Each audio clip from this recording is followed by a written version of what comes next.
तो चलिए बच्चों, आज हम बात करेंगे इंटरनल एनर्जी के बारे में। इंटरनल एनर्जी किसी सिस्टम के अंदर कितनी होती है, इसके बारे में आज हम समझेंगे। सबसे पहले अगर मैं इंटरनल एनर्जी की बात करूं तो ये एक तरह की स्टोर्ड एनर्जी होती है। ये स्टोर्ड एनर्जी होती है किसी भी सिस्टम के अंदर। अब ये स्टोर्ड कैसे होती है, इसके बारे में बात करनी अपने को। Internal energy of a system, that is अगर मैं सिस्टम के इंटरनल एनर्जी की बात करूं तो इंटरनल एनर्जी एक तरह की स्टोर्ड एनर्जी है। ये स्टोर्ड कैसे होती है? ये स्टोर्ड होती है दो फॉर्म में। पहला फॉर्म होता है, अब जैसा कि आपको पता है कि गैसेस या मॉलिक्यूल्स होते हैं किसी भी सिस्टम के। नॉर्मली हम गैस की बात इसलिए कर रहे हैं क्योंकि गैस में मूवमेंट ईजिली देखा जा सकता है। तो जो मॉलिक्यूल्स होते हैं किसी सिस्टम के अंदर वो कंटिन्यूसली मूव करते रहते हैं। तो उनकी वजह से, यानी कि मैं कह सकता हूँ ड्यू टू मोशन। अब आपको पता है ड्यू टू मोशन एक एनर्जी होती है जिसे आप कहते हो काइनेटिक एनर्जी। तो इस सिस्टम के अंदर जो मॉलिक्यूल्स है वो कंटिन्यूसली मूव करते रहेंगे। जैसे हमारे पास एक एग्जांपल के लिए हम सिस्टम मान लेते हैं, इसके जो मॉलिक्यूल्स होंगे इसके अंदर, ये मॉलिक्यूल्स कंटिन्यूसली मूव करते रहेंगे। ये मान लेते हैं ये मॉलिक्यूल्स है, तो ये कंटिन्यूसली मूव करते रहेंगे। यानी कि जब ये मूव करेंगे तो इनकी वजह से एक एनर्जी होगी और उस एनर्जी को हम कहते हैं काइनेटिक एनर्जी। तो इस तरह से अब आपको ये समझ में आ गया कि जो स्टोर्ड एनर्जी है वो स्टोर्ड एनर्जी का पहला फॉर्म होता है काइनेटिक एनर्जी, जबकि दूसरा फॉर्म होता है पोटेंशियल एनर्जी। अब ये जो पोटेंशियल एनर्जी है, ये पोटेंशियल एनर्जी, और ये होती है due to attraction force between molecules. अब आपको पता है कि मॉलिक्यूल्स के बीच में अट्रैक्शन फोर्स होता है, यानी कि ये जो आपको यहाँ मॉलिक्यूल्स दिख रहे हैं, इन मॉलिक्यूल्स के बीच में यहाँ अट्रैक्शन फोर्स, इन दोनों मॉलिक्यूल्स के बीच में, यानी कि नेबरिंग मॉलिक्यूल्स के बीच में अट्रैक्शन फोर्स वर्क करेगा, और इस अट्रैक्शन फोर्स की वजह से जो एनर्जी जनरेट होगी उसे हम कहेंगे पोटेंशियल एनर्जी। तो अब दो एनर्जी मिल गई। एक तो काइनेटिक एनर्जी है जो कि मोशन की वजह से होगी, काइनेटिक एनर्जी मॉलिक्यूल्स के मोशन की वजह से होगी, जबकि पोटेंशियल एनर्जी अट्रैक्शन फोर्स की वजह से होगी। जो दो मॉलिक्यूल्स हैं, इन दो मॉलिक्यूल्स के बीच में एक फोर्स लगेगा, अट्रैक्शन फोर्स, जैसा कि आप पहले भी प्रीवियस क्लासेज में आपने पढ़ा हुआ है कि इनके बीच में एक अट्रैक्शन फोर्स लगेगा, इसकी वजह से ये एनर्जी होगी। तो इस तरह से ये जो काइनेटिक एनर्जी होगी इसे हम इंटरनल काइनेटिक एनर्जी कह सकते हैं, और जबकि पोटेंशियल एनर्जी को इंटरनल पोटेंशियल एनर्जी कहते हैं। अगर इन दोनों को प्लस कर दिया जाए, यानी कि काइनेटिक एनर्जी को प्लस कर दूं मैं पोटेंशियल एनर्जी के साथ, तो ये मिलेगी हमें total internal kinetic energy. Total internal energy मिलेगी। टोटल इंटरनल एनर्जी मिलेगी यहाँ,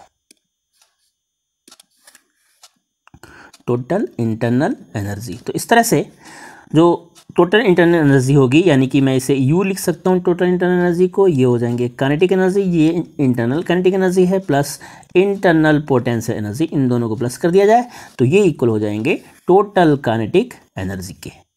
अब अगर मैं किसी नोबल गैस की बात करूं या फिर किसी आइडियल गैस की बात करूं, आइडियल गैस की बात की जाए तो आइडियल गैस में जो दो मॉलिक्यूल्स होते हैं इनके बीच में अट्रैक्शन फोर्स नेग्लिजिबल होता है। इनके बीच में जो लगने वाला अट्रैक्शन फोर्स होता है वो नेग्लिजिबल होता है। आइडियल गैस की बात की जाए तो इनके बीच में लगने वाला फोर्स, अट्रैक्शन फोर्स नेग्लिजिबल होता है। इसलिए अट्रैक्शन फोर्स अगर नेग्लिजिबल होगा तो ये जो पोटेंशियल एनर्जी है, ये पोटेंशियल एनर्जी जीरो हो जाएगी। तो किसी आइडियल गैस की अगर बात की जाए तो आइडियल गैस के लिए जो टोटल इंटरनल एनर्जी होगी वो मॉलिक्यूल्स के मूवमेंट की वजह से होगी। जो मॉलिक्यूल्स मूव करेंगे आइडियल गैस, मान लीजिए आइडियल गैस से, ये आइडियल गैस से मूव कर रहे हैं ना, उनके मूवमेंट की वजह से, मोशन की वजह से जो एनर्जी होगी वही, यानी कि केवल इंटरनल काइनेटिक एनर्जी बचेगा, वही kinetic energy total internal energy कहलाएगी। तो हम लिख सकते हैं कि for ideal gas total energy, यानी कि total internal energy is equals to kinetic energy, और you can say internal kinetic energy.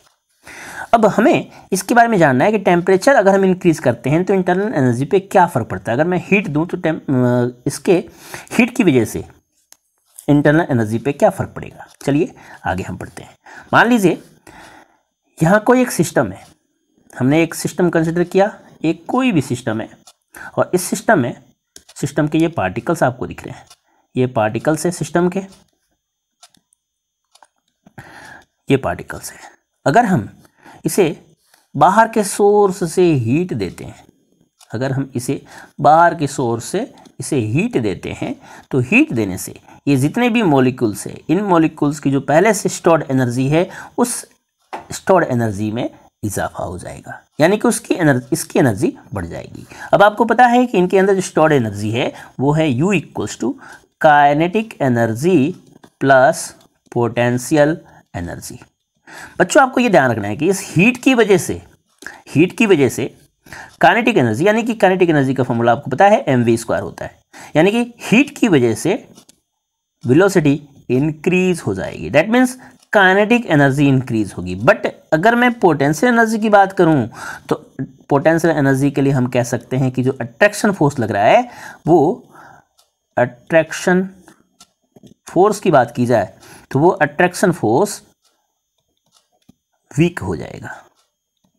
Molecules के बीच में लगने वाला जो अट्रैक्शन फोर्स है, ये जो मॉलिक्यूल्स आपको दिख रहे हैं, इनके बीच में लगने वाला जो अट्रैक्शन फोर्स है, इन दोनों के बीच में लगने वाला जो अट्रैक्शन फोर्स है, ये वीक हो जाएगा। यानी कि ये वैल्यू जब बढ़ेगी, काइनेटिक एनर्जी जब इंक्रीज होगी, तो उस कंडीशन में पोटेंशियल एनर्जी डिक्रीज होगी। यहां तक तो ये चीजें क्लियर है कि अगर हम किसी भी सिस्टम को हीट देते हैं तो हीट देने की वजह से हर मॉलिक्यूल्स को एक्स्ट्रा अमाउंट ऑफ हीट, यानी कि एक्स्ट्रा अमाउंट ऑफ एनर्जी मिलती है, जिससे उनकी काइनेटिक एनर्जी बढ़ती है, इंटरनल काइनेटिक एनर्जी बढ़ती है। और इंटरनल काइनेटिक एनर्जी बढ़ेगी, डेट मीन्स उनकी वेलोसिटी बढ़ेगी। वेलोसिटी तो बढ़ती है। अगर यही हीट पोटेंशियल एनर्जी को मिले, यानी कि पोटेंशियल एनर्जी होता है अट्रैक्शन फोर्स की वजह से, तो जब हीट अपन देते हैं सिस्टम को, अगर हीट देते हैं तो अट्रैक्शन फोर्स उस कंडीशन में वीक हो जाता है। यानी कि हम कह सकते हैं कि पोटेंशियल एनर्जी और काइनेटिक एनर्जी, ये एक, अगर काइनेटिक एनर्जी बढ़ता है तो पोटेंशियल एनर्जी घटती है। इसका मतलब है कि यहाँ पे एनर्जी कंजर्वेटिव रहती है। इसका मतलब आप कह सकते हो कि एनर्जी क्या होती है, कंजर्वेटिव। एनर्जी कंजर्वेटिव होती है, यानी कि ऊर्जा संरक्षित होती है। हिंदी में वाले बच्चों के लिए ऊर्जा संरक्षित रहती है। तो बच्चों आपको ये कॉन्सेप्ट इजीली समझ में आ गया। अब ऐसे भी अगर बात करें तो यहाँ पे टोटल, यानी कि root mean square value of velocity, root mean square value, इसके बारे में आप इसके बारे में आप नेक्स्ट क्लास में पढ़ेंगे कि रूट मीन स्क्वायर वैल्यू जो होती है ना मॉलिक्यूल्स की, वो 0 होती है। यानी कि मीन वेलोसिटी क्या होगी, वेलोसिटी की मीन वैल्यू 0 होगी, यानी कि काइनेटिक एनर्जी हम 0 कंसिडर कर सकते हैं।